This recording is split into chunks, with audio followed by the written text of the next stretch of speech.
مع رسول الله. Last time we finished with Surah Al-Ankabut, ayah number 27, which finished the story of Prophet Ibrahim as it is rendered in this surah. Today we are continuing in Surah Al-Ankabut,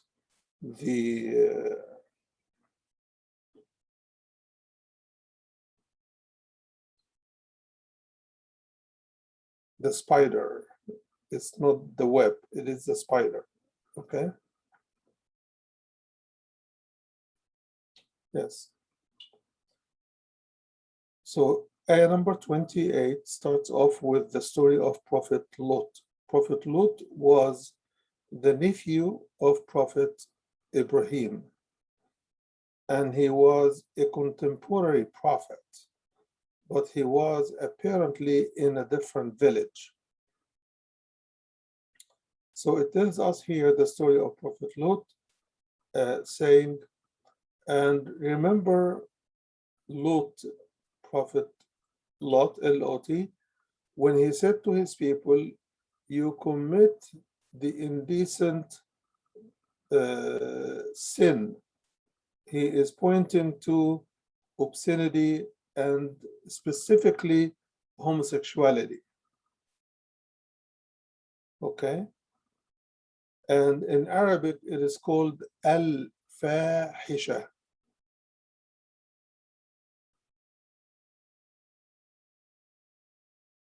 Which means something ominous, something beyond imagination, something so serious in the eyes of Allah that He calls it the ominous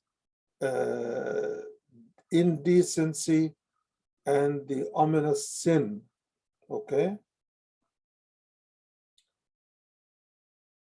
So He says, you are committing this fahisha, and no one has ever done this before you in the world. Nobody has done this among the jinn or the mankind. Then he questioned them in a way that the question is a question of rebuke and shock, but also a way of denial of how could this happen. So his question is, are you really committing sodomy with men and robbing the wayfarer and practicing the indecent sins of disbelief, polytheism, all kind of wicked deeds in your meetings, in your clubs, is the word in Arabic.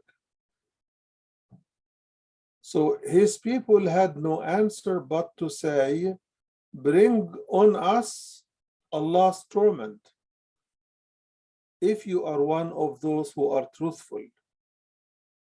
So they are not only denying his admonishment, they are challenging him to bring Allah's punishment, as if they are saying, what could your God do?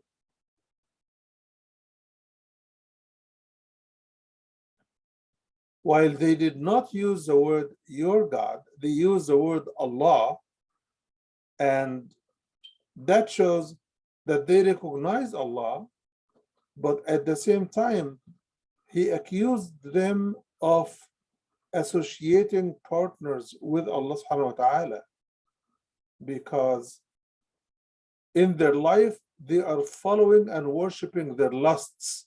They are not worshiping Allah subhanahu wa ta'ala.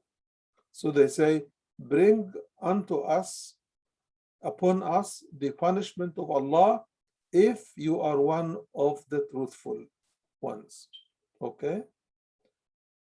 So he says, oh my Lord, give me support and victory over these people who are corrupting everything.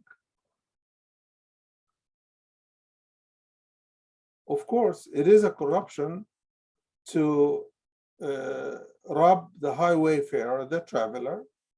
It is a corruption to fulfill one's own desires in an indecent, convoluted way, like homosexuality. This is as indecent as sodomy. Sodomy is not something easier, okay? So he told them, this is as corrupting as it can get. What are you doing? And he asks Allah to give him support against the ones who are corrupting everything. And when the angels came to Prophet Ibrahim,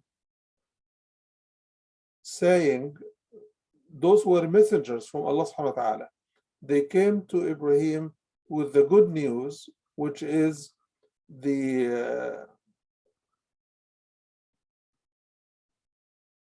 are going to destroy the people of Lut. They are going to destroy his town.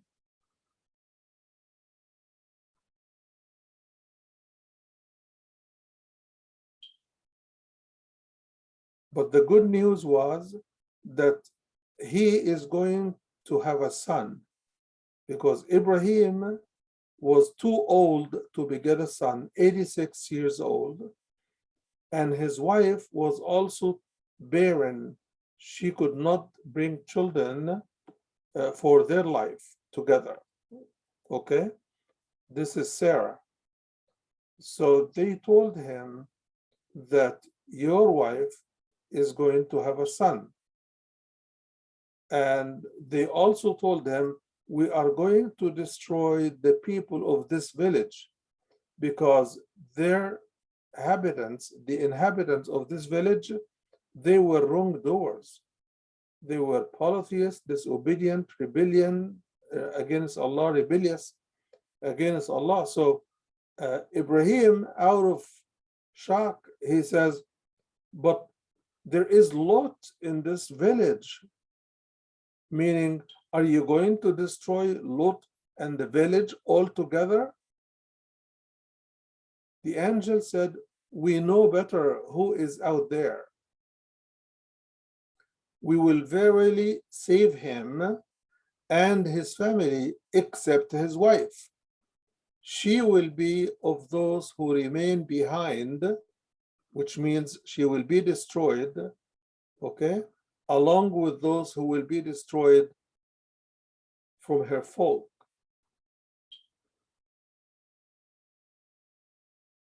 And when those angels came to Prophet Lut, ayah number 33, when those angels reached to Prophet Lut, they came in the form of men. And it looks like he did not recognize them. So he was upset because he knows that his people were looking for new customers to commit sodomy with. So he was upset. And when they noticed that he was upset, they said, do not fear and do not be sad. We are going to save you and your family, except for your wife, because your wife will be one who will stay behind with the rest who are going to be destroyed. Furthermore, at number 34, they told him, we are going to bring down on the people of this town a great torment from the sky, because they have been rebellious against Allah's command.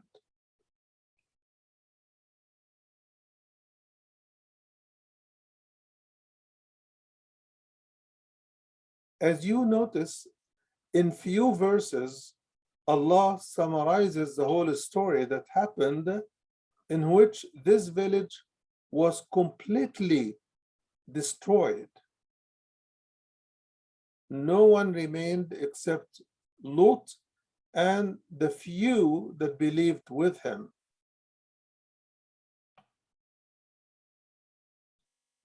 So ayah number 35 summarizes the result, saying, and we've left out there an evident, a sign, a lesson, a warning, a miracle, okay?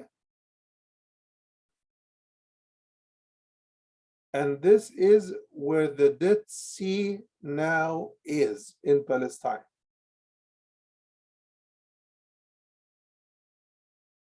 And we left this sign for folks who understand, for people who would reflect and understand. So this would bring the story of Lut to an end in this surah, but it is mentioned elsewhere also. We went over this in Surah Al-A'raf and in other surahs, but it may come again in the following sections, okay?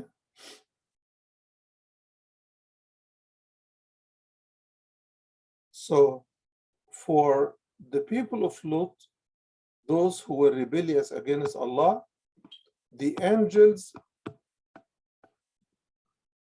they brought stones from hell, which means not only hot charcoal like stones, but hot stones which are hotter than charcoal when it's burning. It's much hotter. So stones from hell, each stone is marked with the name of the person it will go to, it will hit. And then the angels took the whole village, took the earth underneath their feet, and they raised it up and they flipped it and throw it down again. They flipped the earth. Imagine how the torment of Allah could be for people who are spreading corruption, committing adultery, and daring Allah to bring punishment or sodomy or highway robbery or any of the corruptions that Allah commanded us not to do. As humans, we should always stand against corruption. And what a bigger corruption is more than flipping the instructions of Allah on its head. Islam is not against a person having lust or desires, but to let this lust or desire take you away from the guidance of Allah is wrong.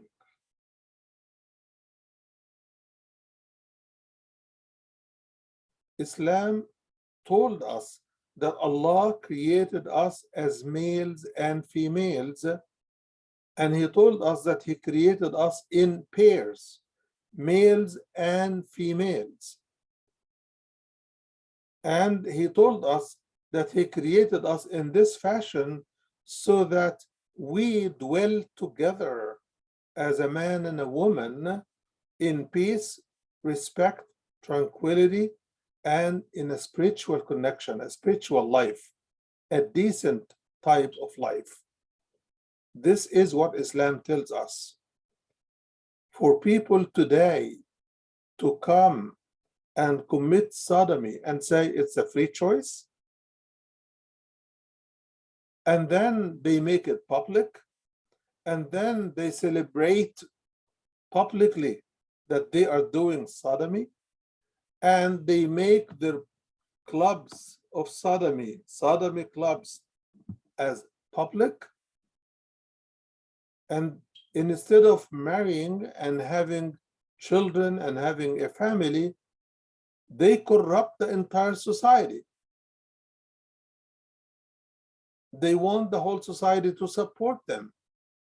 And then they lobby to make it the law, and they succeeded.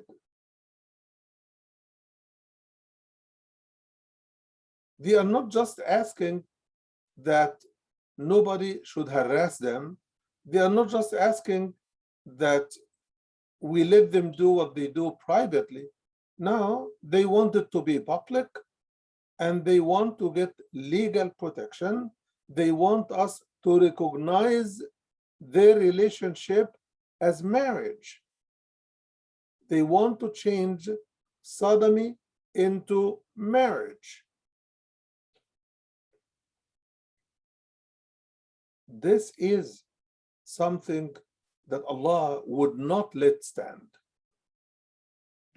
along with other corruptions, of course.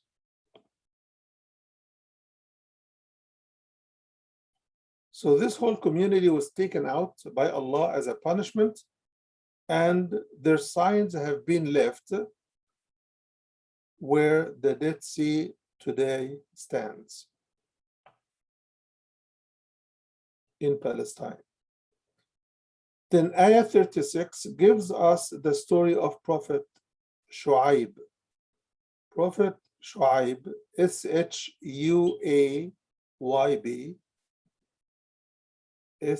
yes.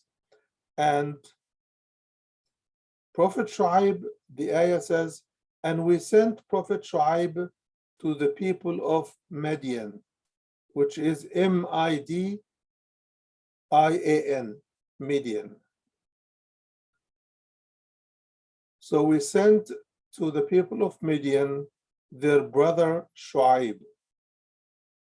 He said, O my people, worship Allah and hope for the reward of good deeds by worshiping Allah alone. And be hopeful in the day of judgment, okay, in the last day. And commit no mischief on earth, because this will turn you into corrupting community. Don't spread corruption. Then they denied him and belied him, and the shock of the earthquake seized them, and they lay dead,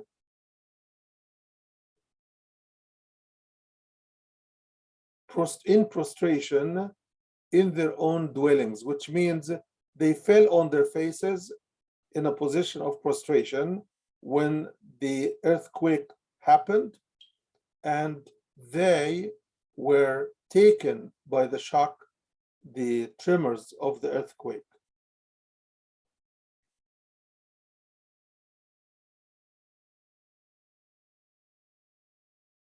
So in two ayahs, 36 and 37, Allah told us the story of Prophet Shu'aib with his people, summarized again.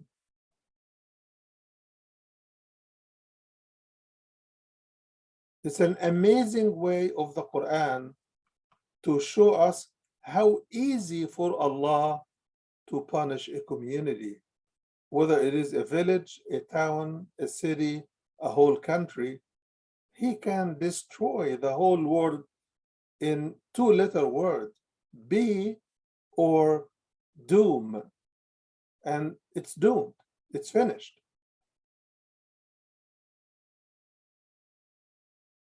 So in two ayah, he told us, we sent Shu'aib to his people. That's what he told them.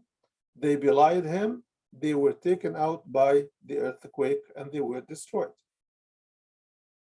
As if Allah is telling us indirectly, but also clearly, that no community is too big for Allah.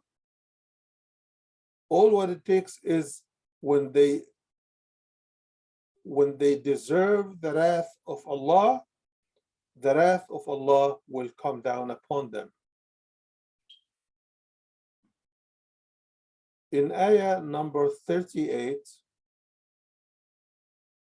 Allah gives us again a brief summary in one ayah, a brief summary of the communities of Ad and Thamud. Ad is AAD, and Thamud, THAMOUD. Ad and Thamud were very powerful communities. They used to build houses in the mountains by carving houses inside mountains and building palaces on the top of the mountains. Mind you, these people didn't have cranes and equipments to carry stones or to use cement. They didn't have cement or anything. So how did they do this? Look at the pyramids. How did they build pyramids? Until now, people are still not sure how did whoever built the pyramids, Pharaoh and his soldiers and his people, how did they raise those 5-10-ton stones all the way to the top of the pyramid without tools?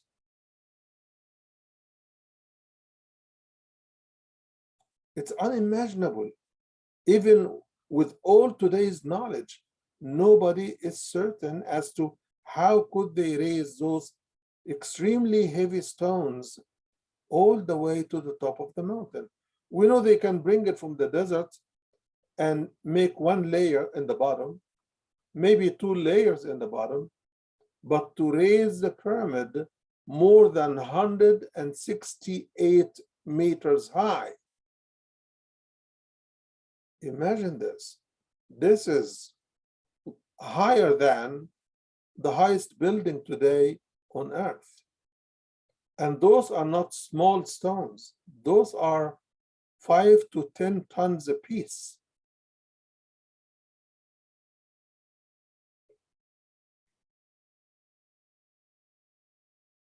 So here is ayah number 38. And remember Ad and Thamud, the people of Ad and Thamud. And indeed, their destruction is clearly apparent to you from the ruined dwellings. Satan made their deeds fair seeming to them. He made it beautiful, as he makes for us. He beautifies and decorates and makes beautiful our sinfulness.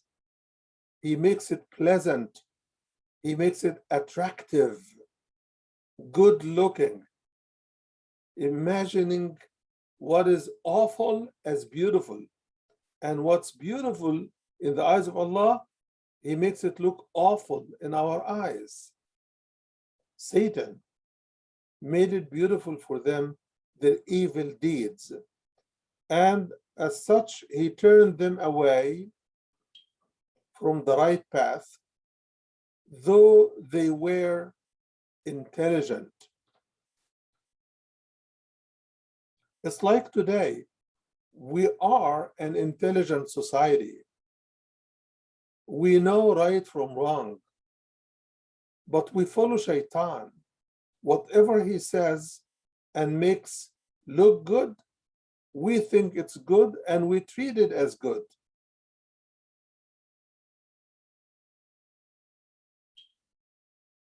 So those people who have been ruined, their story, these are two communities, Ad and Thamud. Ad is the people of Prophet Hud, and Thamud is the people of Prophet Saleh. And Thamud is the people of Prophet Saleh, S-A-L-E-H. So in one ayah here, the community and their punishment came and they were finished. In one ayah, ayah 38. So again, the Quran is showing us how simple it is for Allah to destroy even more than one community in one ayah, They became one line story in the Quran.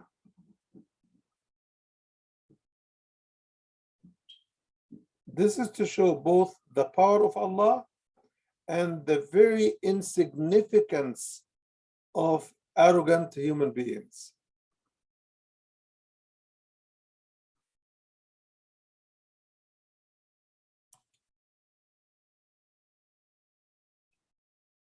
Then Ayah 39 would summarize for us the story of Qarun, which is in English called Korah, Korah,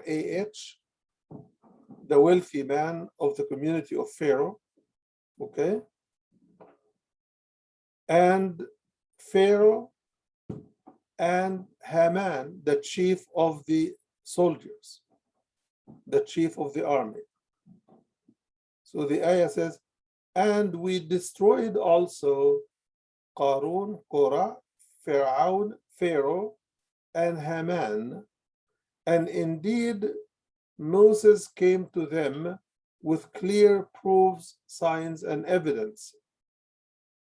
But they were arrogant in the land, yet they could not outstrip us. They could not run away from our punishment.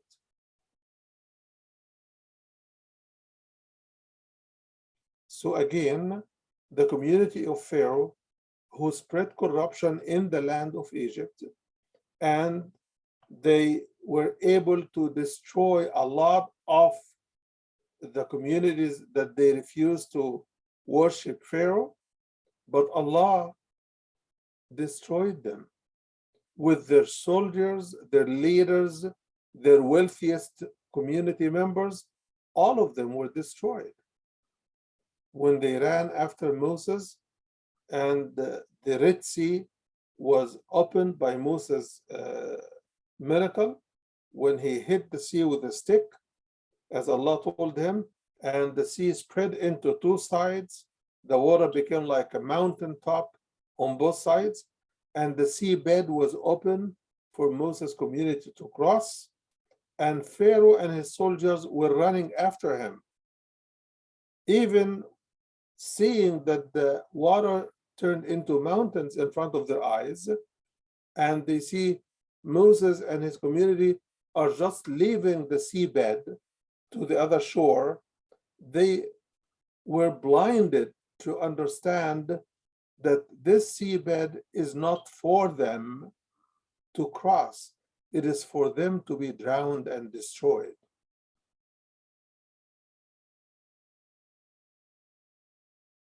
So again, the story of Pharaoh comes in one single ayah.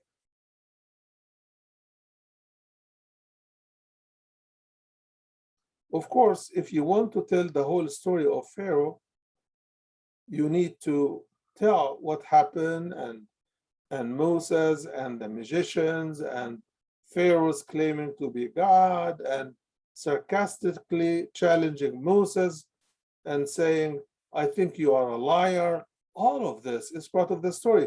But Allah saying, they do not even deserve to be mentioned. The details of their stories, these prophets and these communities, are mentioned elsewhere in the Quran. But for those who read the story in more than one place, you need to understand that every time the story is mentioned, there is something different added to the mention of the story, something different. So here in Surah 29, Surah Al-Ankabut, the intention, as far as we can tell from the text, is that Allah wants us to know that all of these communities were just a very brief glimpse of story in the history of communities who have rebelled against Allah subhanahu wa ta'ala.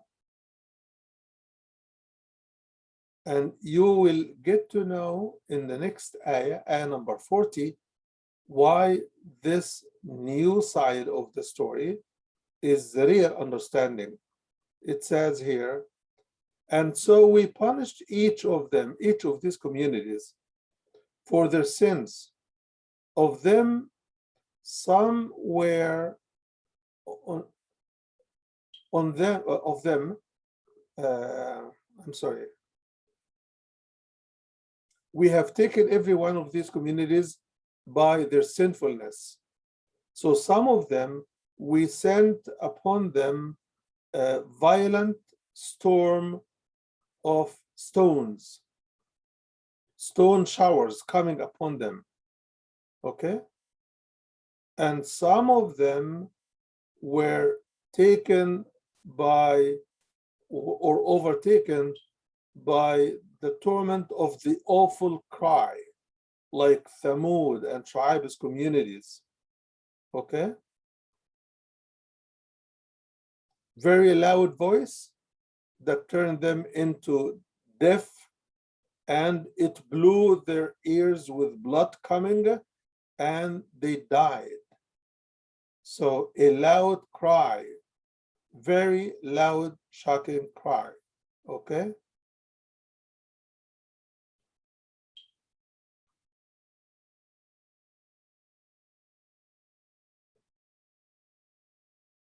So somebody's asking, were the two daughters of Lut Muslims, but his wife was not? We know from the Quran that his wife was not a Muslim. She did not believe him. She did not follow him. That's why she was destroyed. But the ayat do not mention that he had daughters or whether those daughters were Muslims or not. It is not mentioned in the text of the Quran. So those you could find in the stories mentioned mostly by the people of the book, okay? But it's not in the revelation that were given in the Quran. So I don't know if anyone knows whether they were Muslims or not. But his wife definitely was known to be among the disbelievers.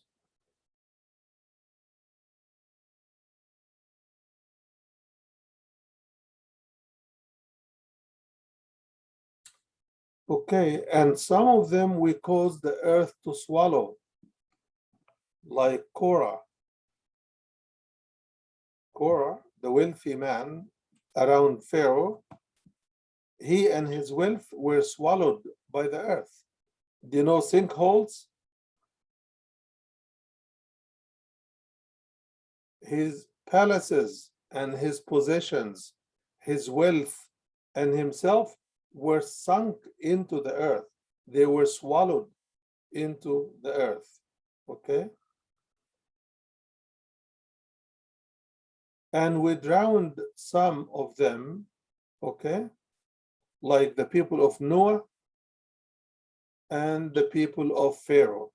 They were both destroyed by drowning them.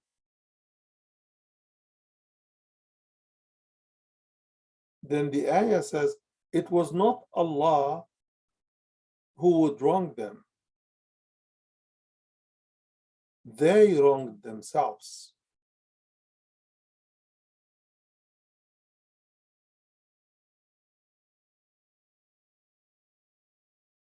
So now ayah number 41 is going to tell us something that we need to take as a lesson. Okay?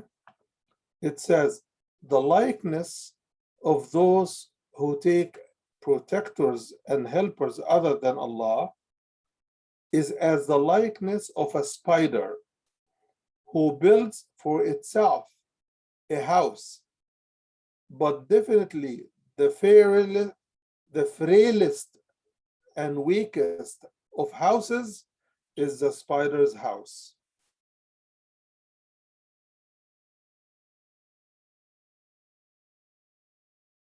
So people who think that building fortresses, building palaces, building walls, building protecting barriers is going to save them from the punishment of Allah, they are like a spider who builds a house by web threads, right? And of course, the spider thinks that his house is very strong, very protective, right? But Allah is saying those people are like a spider, and the house of the spider is the weakest and frailest of houses, if they would know. So again, that ayah number 41, gives an example and likens the civilizations that were built by these communities, even though it looked great in their eyes, like a spider's house.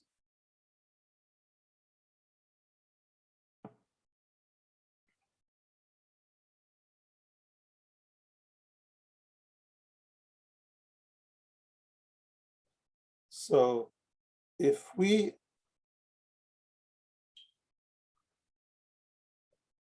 take lessons from them, our power, our civilization, our tools, our equipments, our highways, our planes, our rockets, all of what we have of power, right, should not delude us.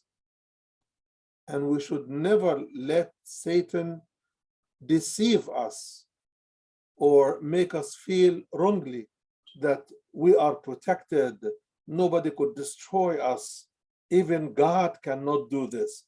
This is unreal and it is false.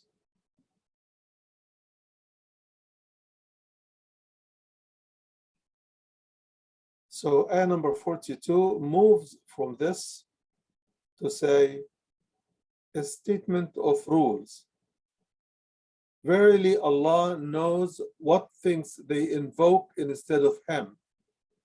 He is the Almighty and All-Wise. He knows that they are not praying to anything. He's not saying that idol are small thing, right? Whatever idols are, idols could be stones, could be made of any material. Idols could be men who subjugate others to their own worship, like Pharaoh, like Haile Selassie of Ethiopia. He made people prostrate to him. They think of themselves as majesties, as gods, just because they have power. And let me tell you something.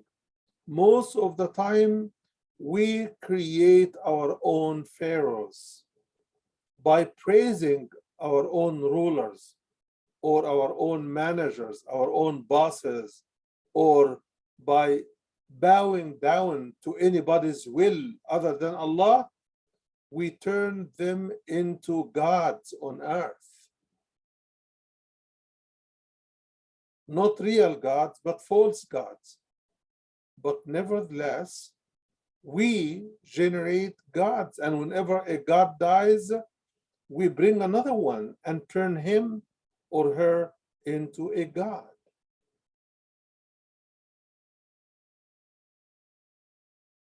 So we have to stop worshiping people. We have to stop worshiping ourselves. We have to stop worshiping money, women, children, husband, anybody, kings, presidents, emirs. We should never, ever worship anyone other than Allah.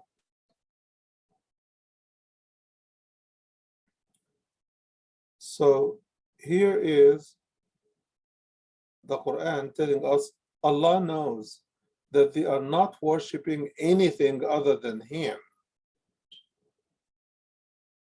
Because it is not that they are not, they are.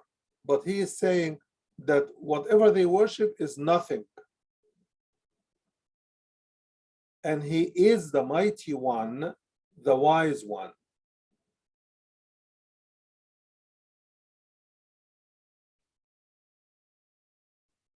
And Ayah number 43, Allah says, and these similitudes, these examples that we put forth for mankind, but none will understand them except those who have knowledge of Allah and His signs.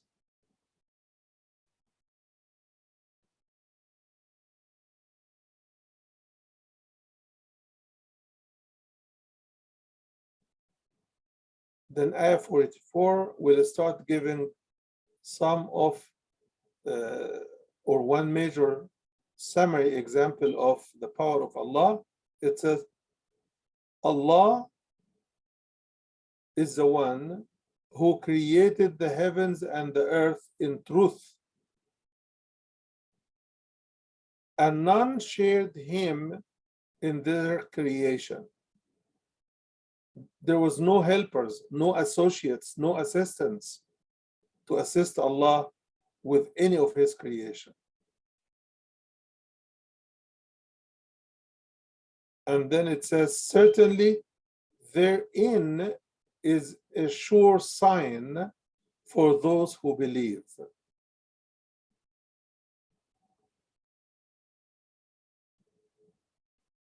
Then ayah number 45, it says, recite, O Muhammad, what has been revealed unto you of the book, which is the Quran, and do establish prayer.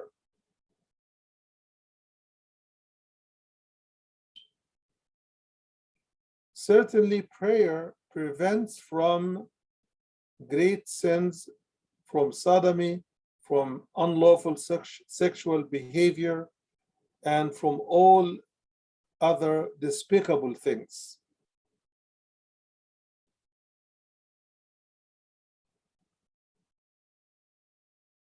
And the remembrance of Allah is greater indeed than your remembering anything else.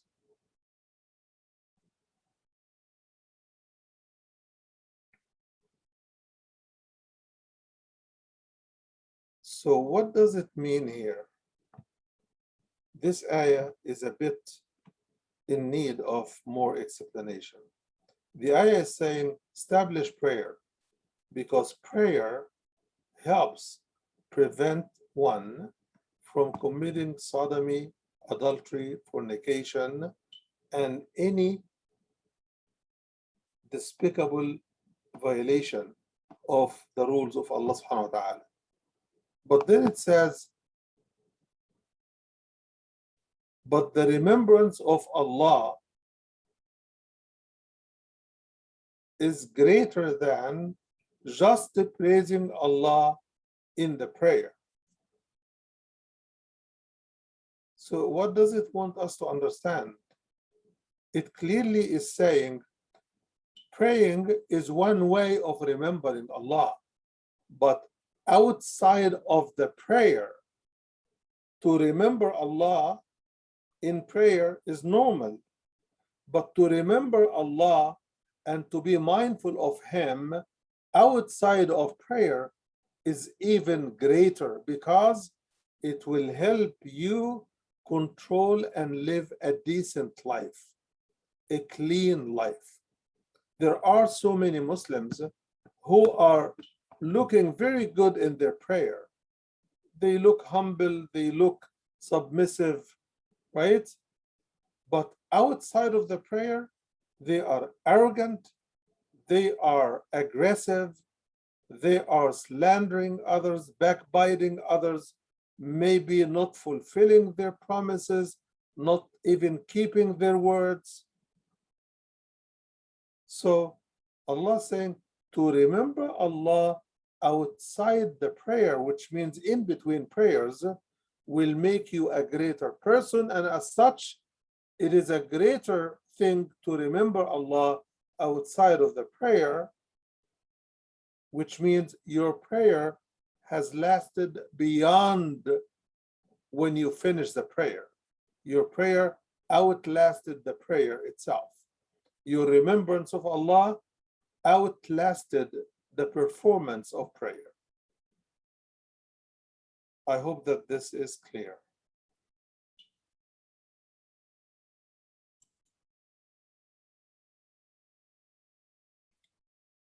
I have a question.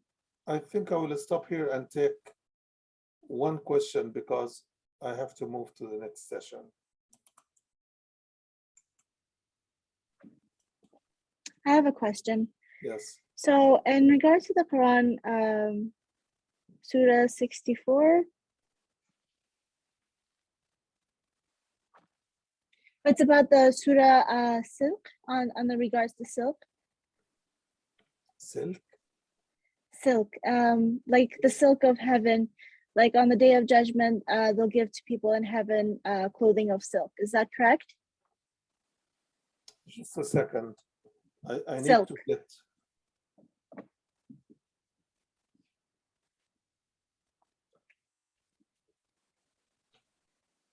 Surah 76.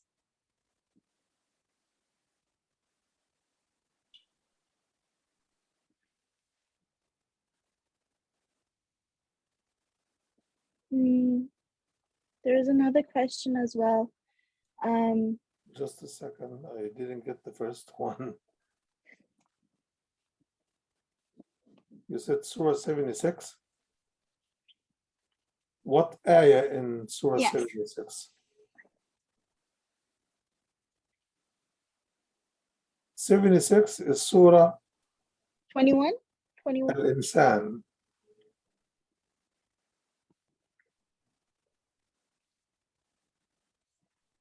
Yes, what is the question about Surah I think 76? so. So it says in heaven, after the day of judgment, in heaven, we will give you clothes of silk. Is this correct? Yes.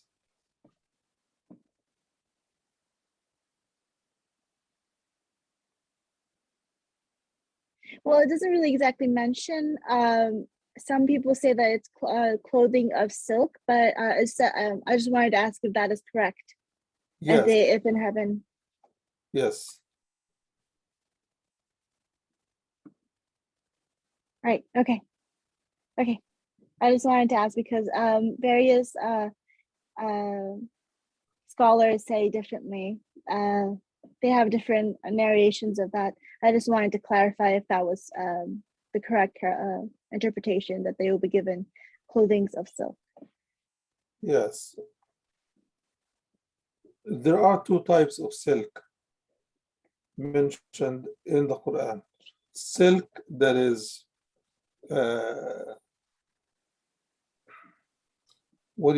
refined type of silk, and there is velvet-like type of silk.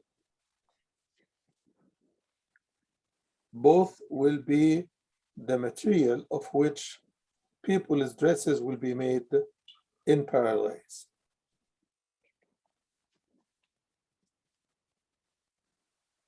Okay. Okay. Thank you. Alhamdulillah. Thank you so much. Okay, we'll have to leave it here. And inshallah, next time, I hope that you remember, we will be doing the same surah, Surah the Spider, Al-Ankabut, which is surah number 29, and it will be ayah 46. Ayah 46, inshallah. Thank you very much. I do apologize. I would wish, inshallah, hopefully next time we plan to leave more time for questions, inshallah. Thank you very much. Assalamu alaikum wa rahmatullah. Thank you, Sister Bilqis. Thank you. Thank you.